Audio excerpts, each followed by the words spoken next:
All right, welcome back to the Prep Zone. Jackie Sagar here with John Roteman and Mark Giannato.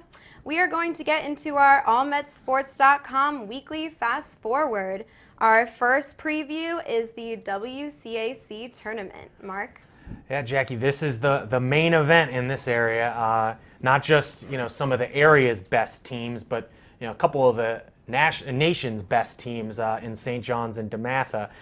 Always a really fun tournament that could go either way. 2 of the past 3 years, the #1 seed has lost in the quarterfinals.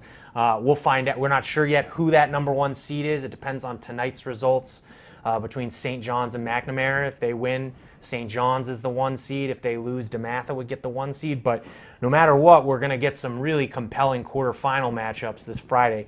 Gonzaga will host Paul VI in a matchup of 2 teams with a host of Division I recruits, including McDonald's All-American VJ King at Paul VI and point guard Chris Likes, who might be the most electrifying player in the area. You're seeing him here for Gonzaga.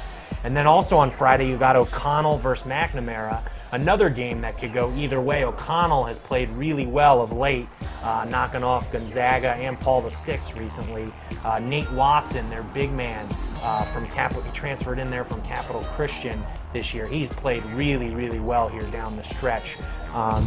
But this tournament always carries ramifications not only for the Washington Post rankings, but also for the USA Today rankings, for the Max Preps rankings, all the national rankings.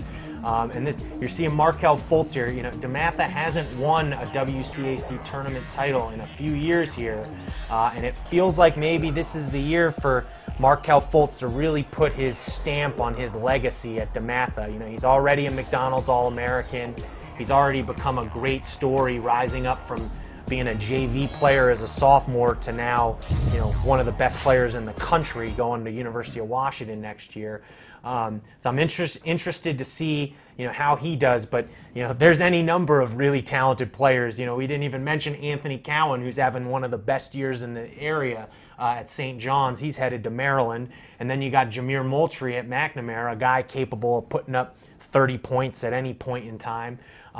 So you really never know what's going to happen in this tournament, and the atmospheres are always just top-notch. The semifinals are going to be at American, and so will the finals. Last year, Gonzaga and DeMatha played an overtime thriller that went down to the wire. So it's hard for me to really pick one team because any of the top 6 could really on any given night beat each other.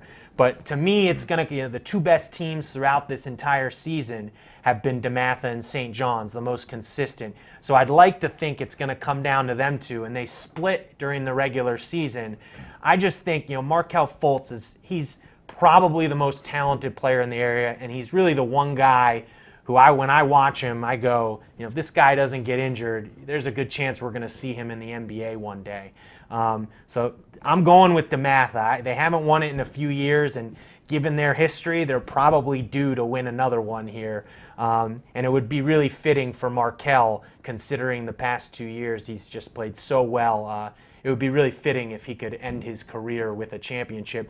But you could say the same thing about Anthony Cowan at St. John's. So I'd suggest if you're going to pick one tournament to go to here at the end of the year, go to the WCAC tournament. It's going to be really, really good with a lot of guys who you're going to see in the college ranks in the coming years. Yeah, it'll be very competitive.